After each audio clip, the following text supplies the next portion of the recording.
जय श्री राधे। आज हम मैरिज के ऊपर बात करने वाले हैं आचार्य जी से। ज्योतिष के 16 संस्कार होते हैं, आपको पता ही है। उसमें से एक संस्कार शादी भी है। एस्ट्रोलॉजी हमारी हर संस्कार पर बोलने में सक्षम होती है। तो आचार्य जी हमें बताएंगे कि मैरिज लेट क्यों होती हैं। आज के जो समय चल रहा है इसमें लोग बाग शादी से बहुत ज्यादा परेशान हैं। इनके पास बहुत कॉल्स आती हैं, बहुत लोग मैसेज करते हैं कि सर हमारी शादी नहीं हो रही, क्या उपाय करें। तो आचार्य जी वो उपाय भी बताएंगे और ये भी बताएंगे कि मैरिज का लेट होना किस ग्रह की वजह से होता है, क्या उसकी रेमेडीज होती हैं जिससे कि शादी हो, और किस तरह से कुंडली में 2 विवाह योग 3 विवाह योग ये बनते हैं। लोग बागों की शादी भी हो जाती है, उसके बाद डिवोर्स आदि उनका होता है। तो ये सारे फैक्टर आज हम आचार्य जी से पूछेंगे कि एस्ट्रोलॉजिकल वजह से किस तरह से शादियों में ये दिक्कतें आती हैं। आइए पूछते हैं। तो बताइए आचार्य जी। जय श्री कृष्णा। बहनों भाइयों, एक तो मैं आपको ये बताना चाहता हूं कि मेरा जो एम है हर घर में ज्योतिष पहुंचाना, उसका मेन कारण क्या है कि ये जो हमारे ज्योतिष एक पवित्र, इतनी पवित्र ये एक हमारी शास्त्र है जिसके द्वारा हम अपने जीवन को, अपने संतान को एक बहुत अच्छी राह दिखा सकते हैं।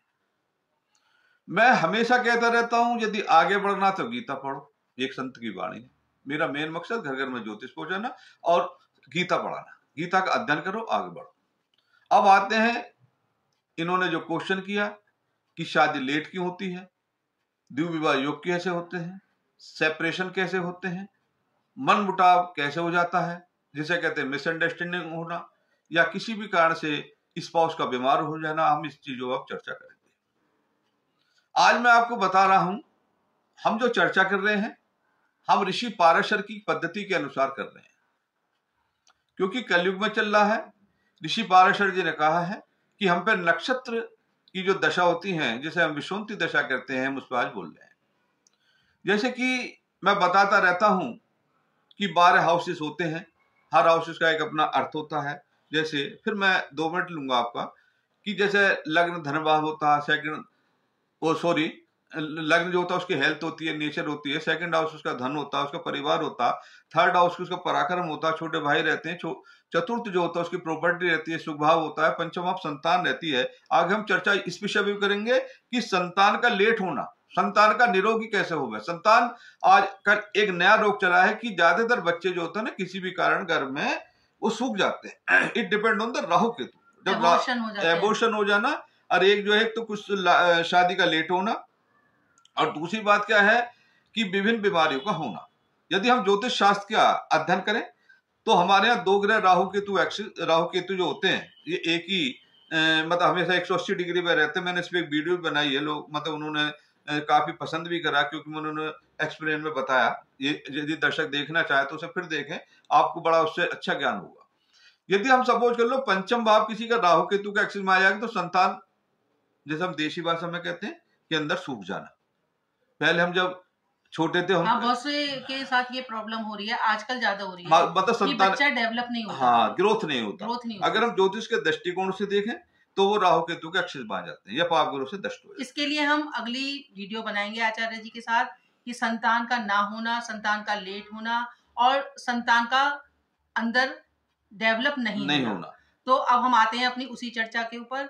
तो आचार्य जी, विवाह का जो हमारे 12 हाउसेज होते हैं, तो इसमें विवाह का जो हम कौन से हाउसेस से देखते हैं? देखो, सप्तम भाव जो होता है, जो लग्न के बिल्कुल 180 डिग्री में होता है, मैं इसे कितने डिटेल में भी समझाऊंगा, ये स्पाउस भाव कहलाता है। एक एक भाव अंग्रेजी में हाउस कहते हैं, भाव कहते हैं। 80 90 90 100 चीजों का पता लग जाता है। जैसे सप्तम भाव वाइफ का होता, पार्टनर का होता, गुप्त अंगों का होता, पार्टनरशिप में धन कमाने का होता। मतलब ये कि एक भाव से आप कई चीजों को देख सकते हैं। बिल्कुल। आज हमारा जो मेन उद्देश्य है, मेन एम है कि हमारी शादी, किसी भी जातक की, किसी भी लड़के लड़की की शादी लेट क्यों होती है, डिवोर्स क्यों होते हैं, मन मुटाव क्यों होता है। देखने को मिलता है शादियां तो हो जाती हैं, फिर उसके बाद शादी ज्यादा लंबे समय तक चल नहीं पाती। आजकल देश, ऋषि पाराशर जी कहते हैं, हमेशा देश पात्र काल का हमेशा ध्यान रखो। आजकल अगर आप देखेंगे कम से कम 25 या 30% बच्चे लेट हो रहे हैं। अगर हम देशपात काल से देखें, बच्चे पढ़ते हैं, महंगाई का जमाना है, पति पत्नी को मतलब लड़के लड़की को दोनों को मनी पैदा करनी पड़ती है, तो इस कारण वो लेट हो जाते हैं। कुछ बच्चे भी कहते हैं कि भी हम स्टैंड होकर शादी करेंगे, अभी शादी नहीं करेंगे, तो उससे भी कुछ समय लेट हो जाता है। हाँ, ज्योतिष शास्त्र के अनुसार से कहते हैं देशपात काल के हिसाब से। हाँ जी। अब हम चर्चा करते हैं, आपने देखा होगा कि पति पत्नी के बीच में एक शत्रुता पैदा हो जाती है। ये डिपेंड करता है, मैं जो बार बार कहता हूं कि थोड़ा ज्योतिष सीखो, सप्तम भाव का जो स्वामी होता है उसे सप्तमेश कहते हैं। यदि वो किसी कारणवश 6th हाउस में बैठ गया तो आपका स्पाउस 101% आपसे शत्रुता करेगा। ज्योतिष ये तक बता देता है, यदि आपके 6th हाउस में गुरु बैठे हैं, आपके जो शत्रु होंगे, जो एनिमी होंगे, वो पढ़े लिखे विद्वान होंगे। समझ रहे हैं आप? यदि आप 6th हाउस में मंगल बैठ गया तो आप देखेंगे आपके शत्रु लड़ाकू स्वभाव के होंगे, वीर होंगे। यदि आपके 6th हाउस में शनि बैठ गया तो आपके शत्रु गंदे, कुचेले, नीच प्रकृति के होंगे। डिपेंड ऑन द ग्रह, प्लैनेट पर डिपेंड करता है कि उसकी नेचर कैसी है। फिर हम उसी भाव में आ जाते हैं। हमने कहा कि यदि सप्तमेश यानी सप्तम भाव का स्वामी 6th हाउस में बैठ जाता है तो जातक का स्पाउस शत्रुता करेगा, बीमार रहेगा। ज्योतिष ये तक बता रहे थे उसे बीमारी किस तरीके की। हमेशा ध्यान रखो, सारी गलती ज्योतिषाचार्य की नहीं होती। यदि आपका किसी कारण में date of birth, time of birth, place of birth, उसका तो ठीक होना बहुत जरूरी है, बहुत जरूरी है, क्योंकि सही प्रेडिक्शन उसी से आते हैं। यदि date of birth, time of birth, place of birth सही नहीं है, आप एस्ट्रोलॉजी से बात करें। देखो जी हमें शक है, फिर वो आपको 10-15 प्रेडिक्शन देगा, फिर अपने उसे शुद्ध करेगा। ये डिपेंड करता है कि एस्ट्रोलॉजर में ताकत कितनी है उसको शुद्ध करने की। आपने देखा होगा कि मैं शब्द का यूज नहीं करना चाहता कि शादी हुई कुछ ही समय के बाद दोनों में सीख रह गए। यदि सप्तमेश 8th हाउस में चला जाता, अच्छा, डेथ हो जाता। हमने देखा होगा किसी किसी के अनेक विवाह हो जाते हैं, एक नहीं, 1 हुआ, 2 हुआ, 3 हुआ, और बार बार सफल भी नहीं बार सफल नहीं होते। ज्योतिष एक विचित्र है, अनुभव से आता। पहले नियम सीखने चाहिए, पहले उसके फंडे सीखने चाहिए। अब देखो यदि सप्तमेश 9th हाउस में चला गया किसी कारणवश, तो जातक का भाग्योदय होगा डेफिनेट। कहते हैं ना कि जैसे पुराने पंडित बताते थे कि वे पूछते थे कि वो हमारा भाग्योदय कैसे होगा। भाई सपोज कर लो सप्तमेश 9th हाउस में चला गया, शादी हुई, खूब धन धान्य से पूर्ण हो गए, लेकिन द्विविवाह हो गए, 9th में चला जाता। अब गेन जो होता है एकादश भाव, वहां से हर चीज प्राप्त होती रहती है। मैं ये फंडे बता रहा हूं, यदि कोई भी ज्योतिषाचार्य इन फंडों को लगा के तो 101% सफल होंगे। इसे चाहे मेरा अनुभव मान लो, चाहे मेरी ईश्वरीय कृपा मान लो, चाहे मेरे गुरु के प्रति मेरा समर्पण, जो उन्होंने मुझे समय समय पर गाइड करते रहे। अब जैसे कि एकादश भाव उसे ज्ञान भाव कहते हैं, जहां से उन्नति होती है, धन भी प्राप्त होता है। लेकिन यदि हम देखेंगे वो षष्टम टू षष्टम है। जब हम भावम टू भारत जाते हैं तो एकादश भाव में अगर सप्तमी चला के तो जातक कमाई करने वाला होगा, गेन करने वाला होगा, धन को उपार्जन करने वाले, लेकिन फिर कुंडली में द्विविवाह योग बन गया। एक तरफ फायदा हुआ, एक तरफ नुकसान हुआ। ये मैं वो चीजें बता रहा हूं कि द्विविवाह योग हो रहे हैं। यदि सप्तमेश 12th हाउस में चला गया, 12th हाउस क्या है, हर चीज का इन्वेस्टमेंट है। फिर मैं कहता हूं देशपात काल, 12th हाउस विदेश भी है, हॉस्पिटलेशन भी है, हर चीज का मतलब, यहां तक कि मृत्यु भी है। 8th हाउस में मृत्यु हो जाती है, वहां मृत्यु तुल्य कष्ट मिलते हैं, हर चीज का इन्वेस्टमेंट हो जाता। स्पाउस विदेश जा सकता, आपसे दूर जा सकता है। तो इस तरह के कॉम्बिनेशन होते हैं, हर चीज के कॉम्बिनेशन लगभग 16 से 18 होते हैं। जैसा फिर मैंने वही एस्ट्रोलॉजी का शब्द यूज करा कि जैसे सप्तमेश वक्री हो जाता, फिर द्विविवाह योग बन गया, क्योंकि जो वक्री ग्रह होता है उसमें अस्थिरता हो जाती है। तो आचार्य जी, ये जो डिवोर्स होता है ये किस ग्रह की वजह से या किस वजह से होता है कि पहले ही पता लग जाता है कि इन पति पत्नी की नहीं बनने वाली? जी जी जी, ये किस तरह से? इसमें तो एक्चुअल में क्या है, इसमें हमें जाना पड़ेगा थोड़ी गहराई के लिए। जैसे किसी भी, क्योंकि आजकल के जमाने में ये भी एक बहुत बड़ी समस्या है। बिल्कुल। जैसे कि हमने एक तो दोनों की date of birth, time of birth, place of birth बिल्कुल एक्यूरेट होनी चाहिए। जैसे एक मैं बीच में क्वेश्चन पूछना चाहती हूँ कि जैसे बहुत से लोग कहते हैं कि हमने तो कुंडली मिलाई तब भी कुछ फायदा नहीं हुआ, बहुत से लोग कहते हैं कुंडली मिलानी ही नहीं चाहिए, तो इस विषय में आप क्या कहना चाहते हैं? देखो, इस विषय में तो मेरे शुरू से फंडे, या बहुत से लोग लव मैरिज भी करते हैं, बिल्कुल, तो इसका क्या रिजल्ट है? क्या इस विषय में तो मेरे फंडे हमेशा शुरू से क्लियर रहे। ए भक्ता ने कदाचन, जो कुंडली नहीं मिला रहे उनसे हमें कोई मतलब नहीं। हम चर्चा कर रहे हैं ज्योतिष शास्त्र में, समझ रहे हैं आप।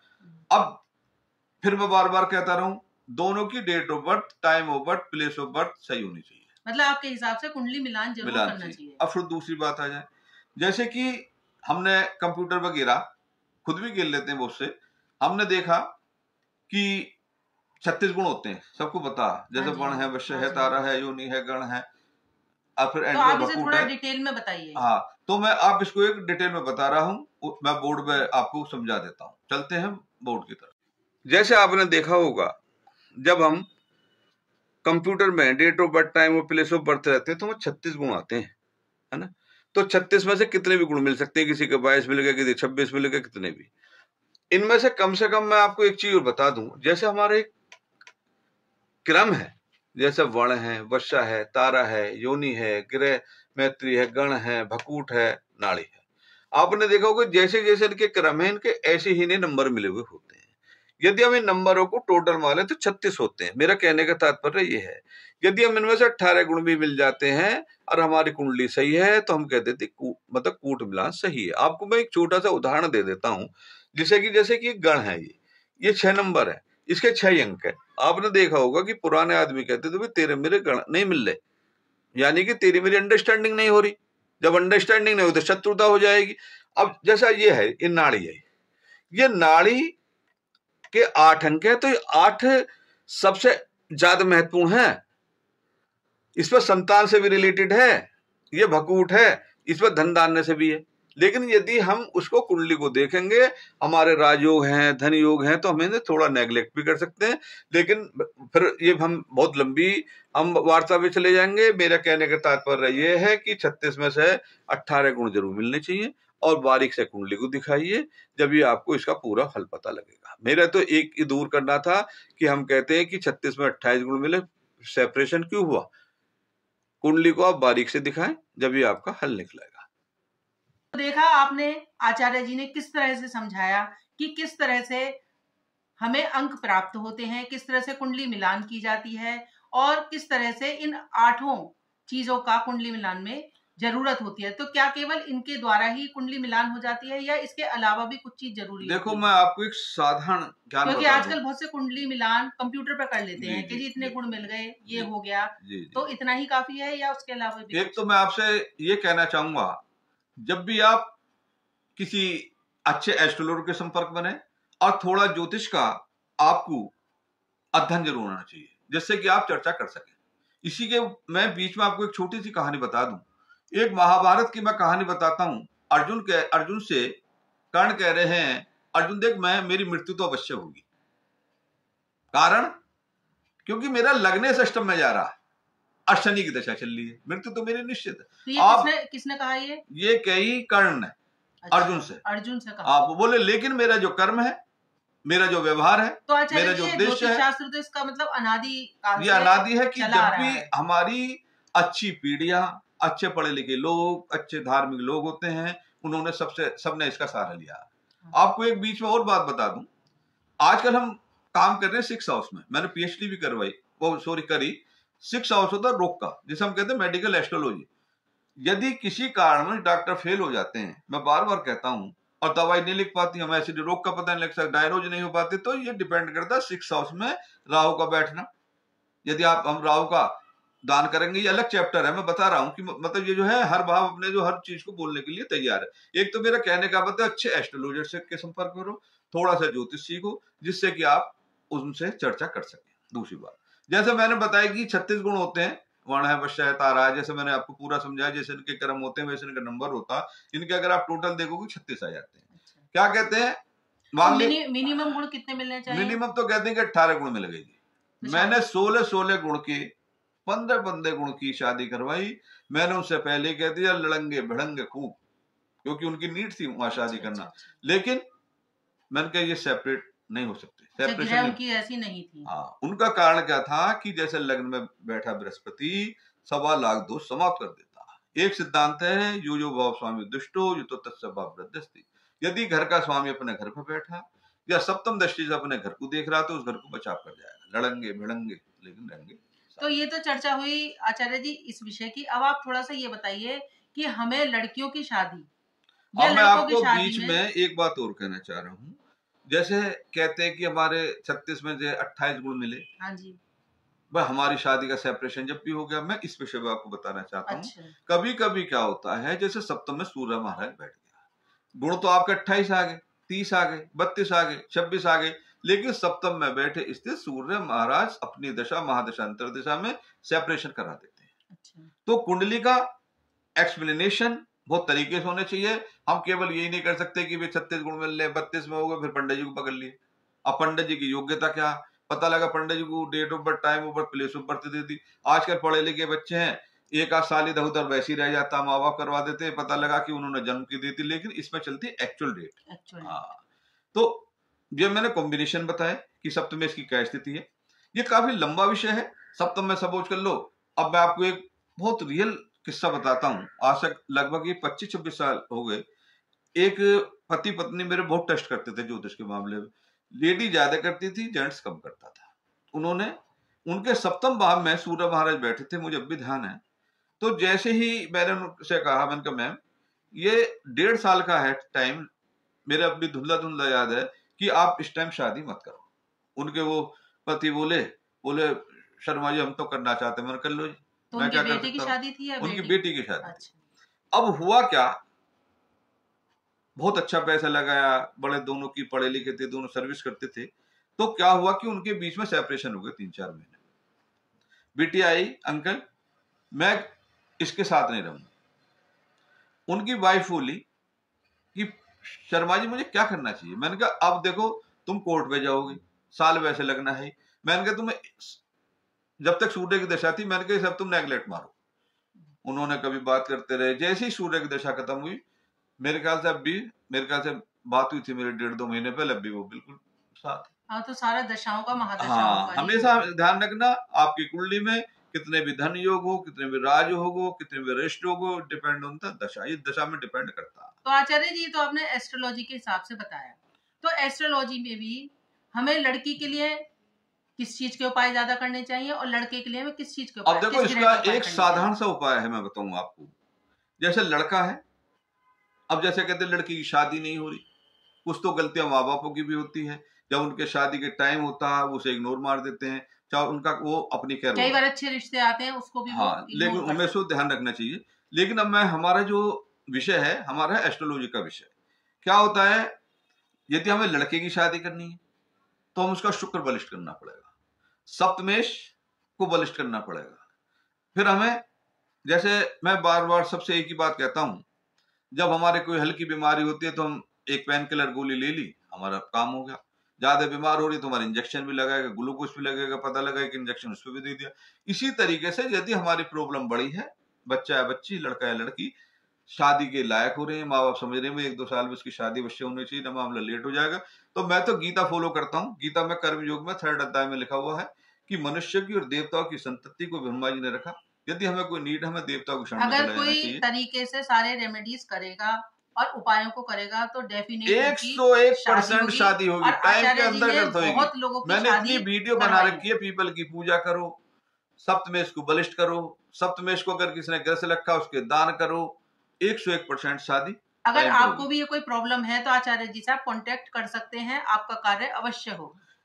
शादी एक ऐसा विषय है, इसमें यदि हमसे जरा सी भूल हो जाती है, आपने देखा होगा बच्चा पैदा होती है, हर माँ बाप की इच्छा ये रहती है, मैं भी बाल बच्चेदार हूं, कि मैं अपने बच्चों को पैरों में खड़ा करूं जिससे कि उन्हें धन की कभी कमी ना आए। लेकिन धन होते होते, अच्छी नौकरी होते होते मनो में विचार गलत आके सेपरेशन हो जाता। फिर हम ये चीज ऐसी है, डॉक्टर के तो पास जा नहीं सकते, हम पकड़ना पड़ेगा बच्चा एस्ट्रोलॉजर। यदि आपको विश्वास है, 2 तरह के आदमी होते हैं, मैं बार बार कहता रहा हूं, मैं और नेचर का आदमी है, भक्ता ने कदाचन, जो इस पूजा पाठ ही नहीं है, इसमें विश्वास नहीं करते हैं, वो एस्ट्रोलॉजर के पास नहीं जाए। जो अच्छे लोग होते हैं, सात्विक लोग होते हैं, इस पर आस्था रखने वाले हैं वो अपने काम निकाल के ले जाते हैं। तो आचार्य जी ने कितनी अच्छी अच्छी आपको जानकारियां दी। थोड़ा सा फिर मैं आपको फिर शादी की एक रेमेडीज बता देता हूं। रेमेडीज, हाँ थोड़ा सा रेमेडीज बताइए। लड़के के लिए शुक्र बलिष्ठ करो। सप्तमेश में किसी पाप ग्रह की दृष्टि आ रही हो उसका दान करो।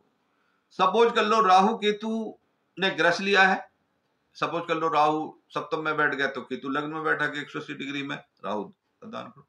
पीपल की पूजा करो, दुर्गा सप्तशती का पाठ करो। लड़का है शुक्र बलिष्ठ करो, लड़की के लिए सेम पूजा करो लेकिन उसका बृहस्पति बलिष्ठ करो। आप देखेंगे यदि आपने इन पूजा पाठ को तरीके से करा, करने वाले परमपिता परमेश्वर कार्य आपका जरूर पूर्ण होगा। फिर मैं आपको कहता रहता हूं 16 संस्कार में, चाहे आपके बच्चे के एजुकेशन का हो, चाहे हमारी हेल्थ का हो, चाहे हमारे प्रोफेशन का हो, हमारे छोटे भाइयों का हो, चाहे हमारी शत्रुता का हो, चाहे हमारे किसी भी चीज की एनी प्रॉब्लम, हर कार्य में ये हमें ज्योतिष ले जाने की भार और हमारी जो नीड है उसे पूरी करने की क्षमता रखता है। इसी के साथ हम वाणी को विराम देते हैं। फिर तो आचार्य जी ने आपको विवाह से संबंधित कितनी अच्छी अच्छी जानकारियां बताई। आगे हम संतान से संबंधित वीडियो बनाएंगे जिसमें बच्चों का ना होना, एबॉर्शन आदि हो जाना, अगली वीडियो में हम उसके साथ मिलेंगे और आपकी कुछ हद तक इसमें समस्याओं का समाधान आचार्य जी ने किया होगा। अगर आपकी फिर भी कोई क्वेश्चन है, आप कुछ उनसे पूछना चाहते हैं तो आप उनको उनके इनबॉक्स में मैसेज कर सकते हैं और कॉल भी कर सकते हैं। आगे फिर मिलते हैं। जय श्री राधे। जय श्री कृष्ण। जय श्री कृष्ण।